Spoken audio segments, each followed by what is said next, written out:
I am not a financial advisor. This is not financial advice. Do your own research. Consult a professional investment advisor before making any investment decisions. This show is for entertainment only. Faites vos propres recherches. Here we are in another episode of the Simple Success Podcast. And this is financial life coaching from a happiness perspective.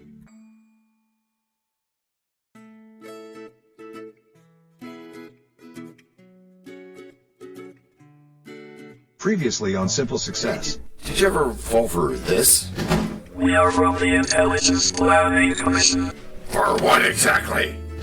We are from the Intelligence Planning Commission. Well, only if it was the last thing I heard. And now, just like with a previously on thing on TV, we take you directly to this week's episode. Anything is possible. I swear, John. I'm completely free from the habit of swearing. The sign said, best deal in the market. But then I walked 10 more feet, and I saw the same peaches for half the price. I got suckered. That's the power of, wait for it, I'm waiting. anchoring bias. The first number you saw anchored your sense of value. Even if it wasn't the best deal, your brain said, That's the baseline. I do have to say that I like the sound of your brain, John. Glad to be of service. Right. So you're saying I was tricked by my own expectations? not tricked, it's pretty normal. Anchoring happens all the time. First impressions, first prices, first ideas. Yeah, well, they shape everything else we compare them to. Like when I look at a stock and think, well, it used to be $300, so $250 must be cheap. Even if $250 is still overpriced. Bingo, you're no longer evaluating the real value, you're comparing it to the anchor. It's kind of like saying, This storm isn't as bad as the last one. while ignoring that your roof still has holes. Okay, but how do I avoid this? Anchors, oh, they feel so automatic. That's because they are, but recognizing them gives you back control. You know, instead of saying, Is this better than the first thing I heard? you ask, Is this actually good based on everything I know? So I should have walked the whole market before buying the fruit? yeah, or at least kept it open mind. Anchoring isn't evil. It's just lazy thinking in disguise because it saves time. Yeah, as if anyone could be that patient. Patient such we can all be, my dear caricature of obtuseness. Wow! But it also costs accuracy. And you're all about more than peaches though, right? Much more. Think about the job offers. If someone says, we usually pay $50K, suddenly $60K seems generous, even if the job is worth $70K. The first number you hear may very well have warped your sense of fair. And that was their idea, wasn't it? Maybe. Sometimes people do use anchoring to get you to focus where they want you to focus. Instead of where you want you to. Or like when a real estate agent says, this house was valued at $800K last year, so I start seeing $750K as a bargain. So they might hope, but you've got the idea. Just know this is true in other financial stuff as well. You're just giving a common scenario as an example, right? That's right. Anchoring shapes how we feel, not just how we think, and you know how important feeling is. Because as we all remember, Maya Angelou told us they remember how you made them feel. Yeah, you're right. I've definitely made decisions based on first impressions and not full information. And most people do just that. That's why we talk about it. It's not to feel bad, but to build better habits. Financial success, you know, it's not about being perfect. It's about being aware, then practicing, then eventually getting better. So, what's the first step to breaking that anchor? You pause and you ask, Where did this number or idea come from? Is it actually relevant now? and then you do a little digging. So hold off on snapping to judgment, even when that peach looks really good. Yeah, especially when that peach looks really good, especially then. That's when you're most vulnerable to what others might want. You always sneak in a deeper truth. That's one of the things I'm here for. Anchoring bias might be what you Heard first. but it doesn't have to be what you Leave last. Hey, do you think that the team has a poem for this act? Of course I do. Want to see if they'll say it? That would be why I asked my bonehead liege. Got it. Next up, real examples and how to reframe those mental anchors before they cost you more than just some overpriced fruit. But for now, The first you hear will set the tone. It builds a frame you think you own. But pause and ask before you're sold. Is this the truth or just what's bold? Don't let one thought decide your fun. The wisest mind craves. Break number 1. I'm not trying to make doubting Thomases out of y'all. Yet you cannot tell a lie. hey, George Washington is nigh? Obviously not. Nor is it time for the rhyme. But it is time for something. It is? Yes, it is. It's time to learn. Learn about what? Why, DT, it's time to learn about a sponsor. What they make, what they do. Before we even get to act number 2? Well, yes, indeed, my friend. As our editor knows, This is the place where your message goes. We can plug it right in to the story we tell, so that no one fast forwards. except from your well. We can build it ourselves. With approval from you, Taking action will do it. Not bragging, it's true. starting something instead, and taking action, as you just said. Based on your beliefs. Yeah, but still, not just knowing, but also doing. And as I've been saying about goals. No, sorry. Getting what you want without limiting the rights of others. That's correct, Matthew. Or yucking their yum, as is said, but still it has to be Based on your beliefs. So you're telling me that anchoring bias affects not just peaches and prices, but like everything? Like careers, investments, maybe even relationships? Oh, absolutely. It's everywhere.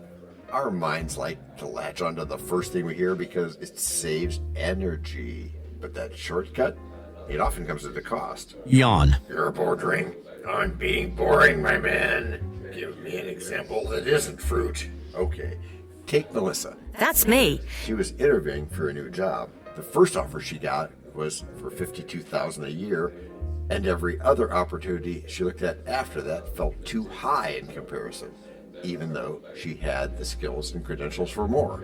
Wait, so because 52K came first, that became her anchor? Exactly. She nearly accepted less than her worth. But once she recognized what was happening, she stepped back, researched her market value, and ended up landing a position at $62,000 with better benefits. That's crazy. And kind of scary. Like, how many times have I done that without realizing? I don't know, Matthew. Well, how many?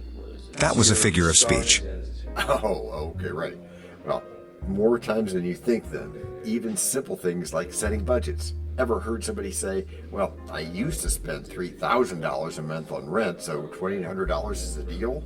That sounds familiar. But the real question should be, What do I need? What's sustainable? What aligns with my goals? not what number came first. Okay, I think I'm getting it now. Anchoring bias isn't just misleading, it narrows your vision. Yes, good catch there. It limits your options before you even explored them.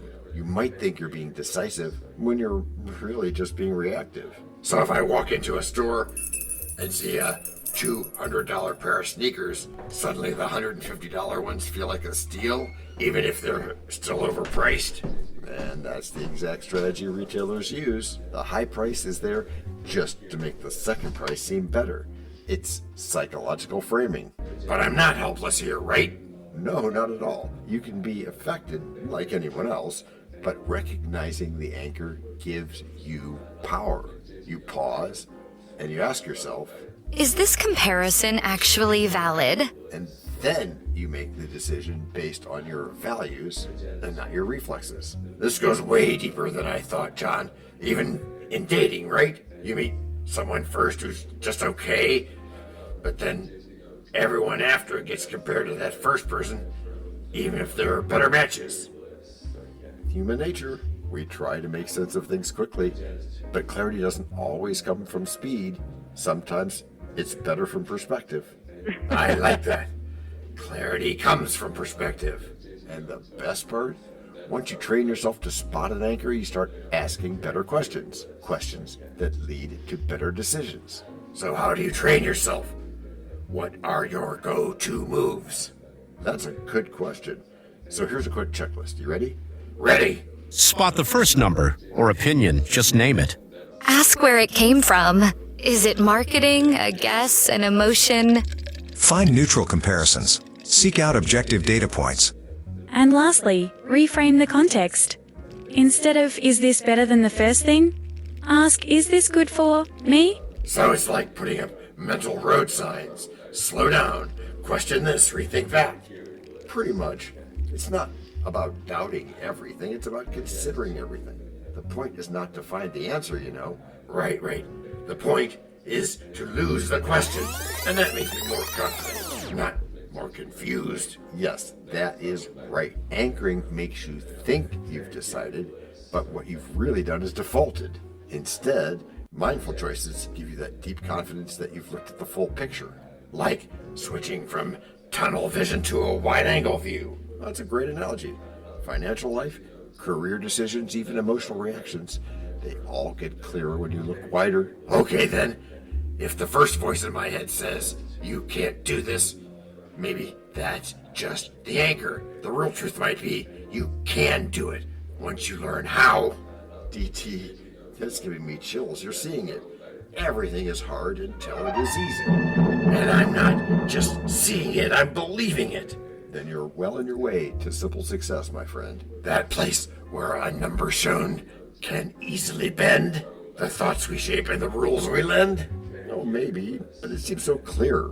Perfect blend of anchors adrift where truth must mend. To think anew, let insight brew. Yeah, where the first you hear is... Break number 2. We know a lot about you already because we know ourselves. For example, we know that you know how to listen to our podcast. We also know that you probably know how to subscribe. So as soon as you're done with that, tell us your story. We have ways you can contact us. It involves a special link where you can leave us a message. We may have an email address for you as well in the future, and we'll let you know if that happens.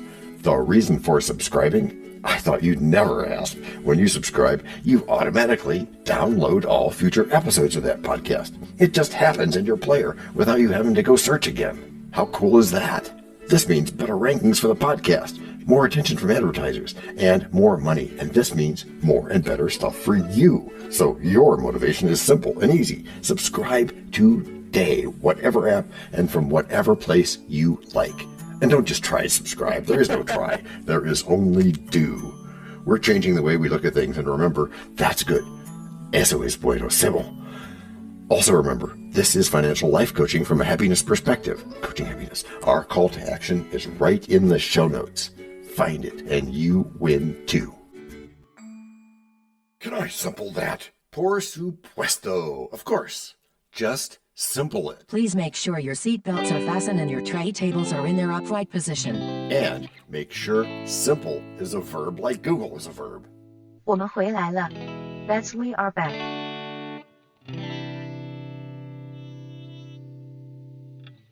That is good. You know, John, ever since that car price example you gave earlier, I've been catching myself, seeing how many of my decisions get tied to that first number or suggestion. It's like an invisible glue. Like glue is right. Anchors are sticky, but now that you've seen them, you can choose when to pull free. That's awareness, and awareness is powerful. So what's next after awareness? Just push back every time someone throws out a number? Well, not every time, but start by checking your gut. You can ask yourself, would I make this decision if I hadn't heard that number first? It's a mental habit. And here's the good part. Habits are trainable. Trust but verify, someone once said. So, got any happy stories to prove it? Of course. One that sticks with me is a lady named Melinda, early 30s, freelance photographer. Yeah, I know the one. She was buying a used camera lens online, I think. That's right, Olivia. The seller anchored the price $200 above market, and Melinda almost bought it, thinking it must be worth more.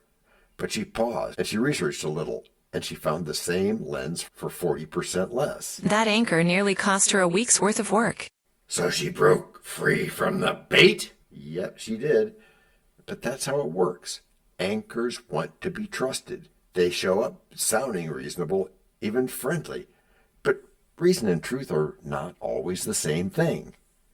Give me another one. I'm collecting these like baseball cards. Oh, okay.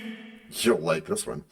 Terry, a mid-level manager, was offered a starting salary at a new company that sounded pretty decent, but he remembered our talk on anchoring. Instead of taking the first offer as gospel, he did some market research, talked to a mentor, and negotiated. Got an 18% increase. And that's a lot. That one conversation changed the trajectory of his next 5 years. See? That's empowering. It's not just about being smart. It's about not being boxed in by that first pitch. Exactly. Anchoring doesn't just happen in money, though. It happens in relationships, fitness goals, even self-worth. Someone once says you're not leadership material, and suddenly that's your ceiling. Yeah, I've had a few of those anchors dropped on me, and I guess I didn't always challenge them. Most people don't. But now you know they're just suggestions, not your destiny. You get to edit the story. Rewrite it even. Oh, rewrite it. That's even better. And that is the spirit. Thanks, John, for the insights, the laughs, and, even the poems. My pleasure. And for our listeners, if something clicked today, take it with you, please. You don't have to be chained to the first idea somebody hands you. Look deeper, ask better questions, and build a future that you design. Which is how you've all gotten good. Gracias por escuchar. Salut. À la prochaine. No robots were harmed in the making of this podcast. No dogs were shot either. This podcast and our other podcast are productions of Little Red Hen Industries. Part of the Sonic Boom Network, where we do the hard work for you.